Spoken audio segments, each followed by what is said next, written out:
warahmatullahi wabarakatuh. Perkenalkan, nama saya Lisna dari kelas A2 dengan NPM 10120866. Video ini dibuat untuk memenuhi tugas ETS Pendidikan Agama 4 dengan nama dosen Ibu Dini Uluwiyah. Selamat menyaksikan.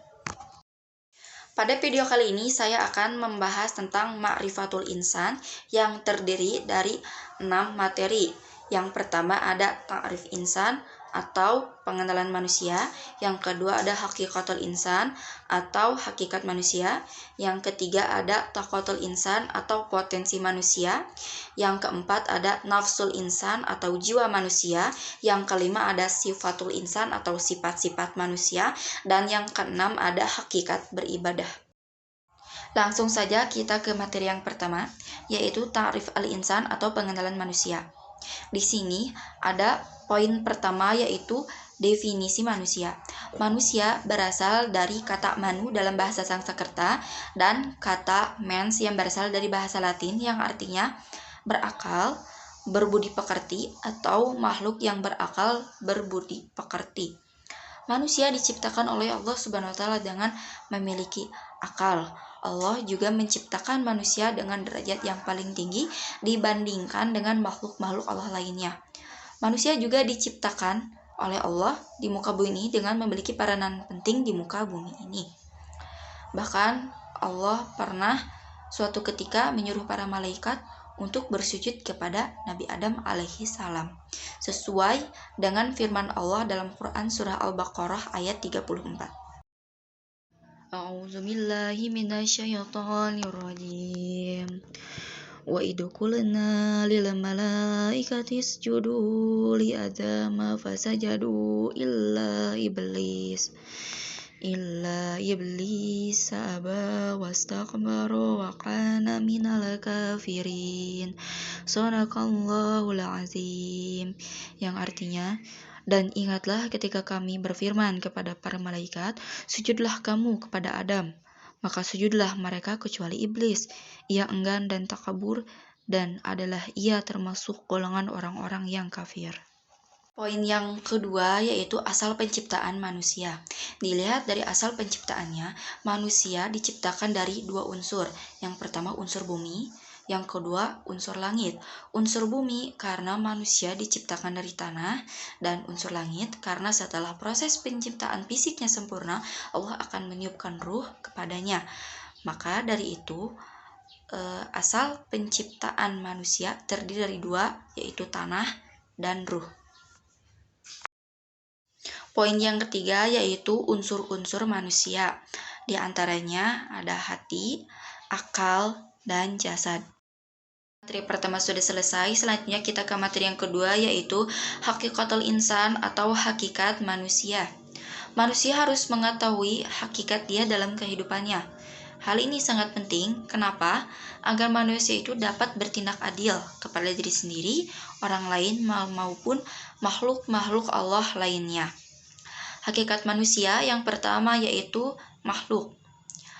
Allah menciptakan manusia sebagai makhluk yang keadaan dalam fitrah, suci, bersih. Allah juga menciptakan manusia dalam keadaan lemah. Allah juga menciptakan manusia dalam keadaan bodoh. Dan Allah juga menciptakan manusia dalam keadaan fakir. Hakikat manusia yang kedua yaitu dimuliakan. Yang pertama ditiupkannya ruh, dan yang kedua yaitu memiliki keistimewaan.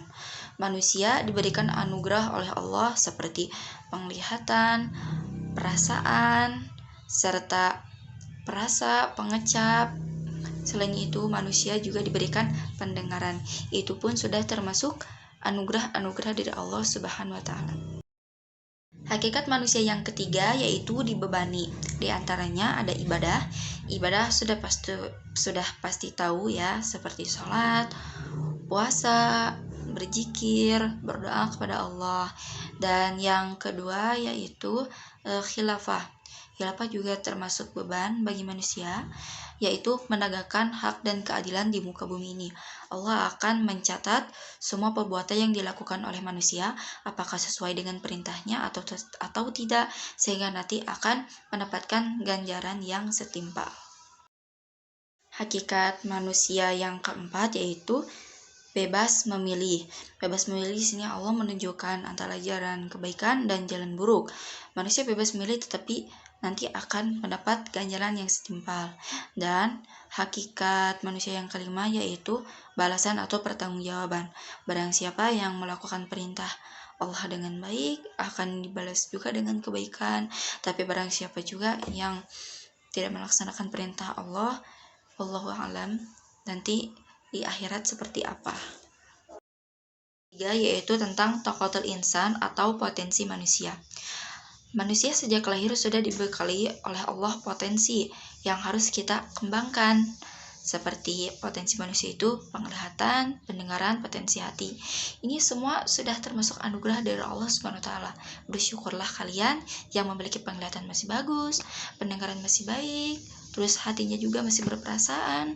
Kita sebagai manusia kadang-kadang mendengar suara gitu ya kan, dari jauh masih terdengar gitu kan, subhanallah sekali. Terus yang kedua yaitu ada mas'uliyah atau tanggung jawab. Ini tanggung jawab kita terhadap Allah nanti di akhirat. Apa yang telah kita lakukan di dunia ini, apa yang telah kita laksanakan, sebenarnya Allah sudah mencatatnya. Allah melihat kita, Allah senantiasa ada di sisi kita. Ingat terus Allah. Nah, di sini juga di tanggung jawab di sini ada sikap amanah. Amanah yang harus kita emban di muka bumi ini. Allah memberikan kepercayaan kepada kita. Nah, bagaimana sih kita mengelolanya gitu, bagaimana kita melaksanakannya dalam kehidupan sehari-hari yang akan Allah pantau di akhirat sana. Terus yang ketiga juga ada al-khianat. Al-khianat ini manusia yang memiliki sifat al-khianat atau khianat kepada Allah, maka Allah akan mengazabnya dengan menghinakannya. Diumpamakan sebagai binatang ternak, sebagai anjing, sebagai monyet dan babi, seperti laba-laba, seperti kayu, seperti batu, seperti keledai. Nauzubillahi min zalik. Semoga kita dalam golongan orang-orang yang saleh. Amin ya Allah ya rabbal alamin. Materi yang keempat yaitu tentang nafsul insan atau jiwa manusia. Setiap manusia jiwanya diberi dua jalan oleh Allah.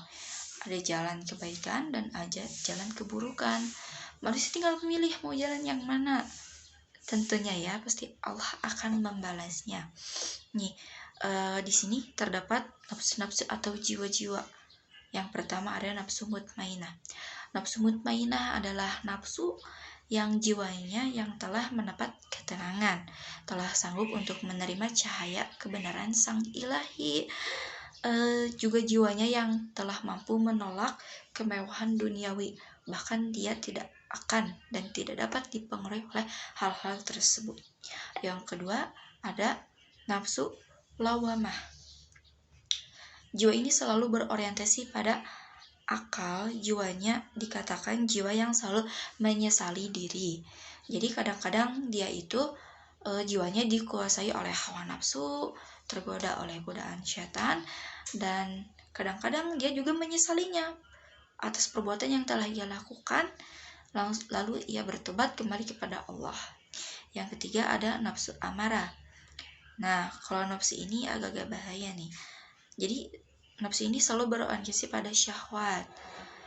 Jiwanya yang selalu menyuruh pada kejahatan. Jadi hawa nafsunya itu yang selalu dipenuhi atau ada keinginan gitu untuk mengalahkan ibadah dan ketaatan. Jadi yang ada di pikirannya itu kejahatan, keburukan. Jadi agak-agak berbahaya. Materi yang kelima yaitu sifatul insan atau sifat-sifat manusia. Allah memberikan dua jalan kepada manusia. Yang pertama itu jalan benar atau jalan takwa, dan yang kedua jalan salah atau fuzur yang nantinya akan mengotori jiwa. Di sini saya akan membahas dulu tentang yang jalan benar yang dapat membersihkan jiwa. Yang pertama, banyak bersyukur. Nih, sifat-sifat banyak syukur harus dibanyakin. Jadi meskipun ada rezeki sedikit pun, disyukurilah, insya Allah akan menambahkan kenikmatan itu. Yang kedua, bersabar. Bersabar di sini bersabar dalam ujian, bersabar dalam menahan hawa nafsu, bersabar dengan apa yang telah menimpa kita. Yang ketiga, berhati lembut, tidak keras ya. Yang keempat, kasih sayang. Allah juga maha penyayang murah bagi manusia, apalagi kita sebagai hambanya. Yang kelima, suka bertaubat kepada Allah Subhanahu wa taala. Yang keenam, bersikap jujur, gak banyak bohong, jadi selalu jujur. Dan yang terakhir, amanah, yaitu dapat dipercaya, seperti tadi di bahasan sebelumnya. Yang kedua, jalan salah, jalan fujur, yaitu yang dapat mengotori jiwa. Coba kita, yang pertama yaitu satu, sifat tergesa-gesa. Biasanya kalau mau bepergian atau kadang-kadang sholat pun selalu merasa ingin cepat-cepat selesai gitu. Itu sebenarnya gak baik juga. Kalau jadi baiknya sih tenang kayak gitu. Yang kedua, berkeluh kesah. Banyak sekali sekarang media yang dapat kita tumpahkan untuk berkeluh kesah, maupun di Facebook, pokoknya di media sosial lah, di Instagram. Sekarang dapat dilihat banget oleh publik gitu. Sebaiknya enggak dulu gitu. Privasi tutup aja dulu untuk berkeluh kesah. Yang ketiga, tidak mau berbuat baik atau kikir, yaitu minimal sedekahlah. Meskipun punya uang sedikit, sedekahlah 1.000. Bisa tuh sedekah subuh, mendengarkan ceramah bagaimana cara bersedekah subuh, bisa. Atau yang selanjutnya, kufur itu kayak menduakan Allah gitu. Jadi kufur ini nggak bagus banget karena udah menduakan Allah, nanti akan mendapatkan azab dari Allah. Yang selanjutnya yaitu pembantah di sini membantah adanya bukti-bukti sang ilahi, bukti-bukti Al-Quran, jadi kayak nggak taat gitu sama Allah.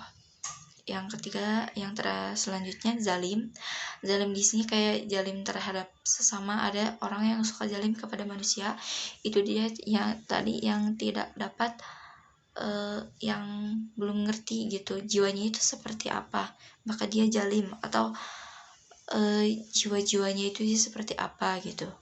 Terus yang terakhir, jahil. Nah, itu dia sifat-sifat manusia.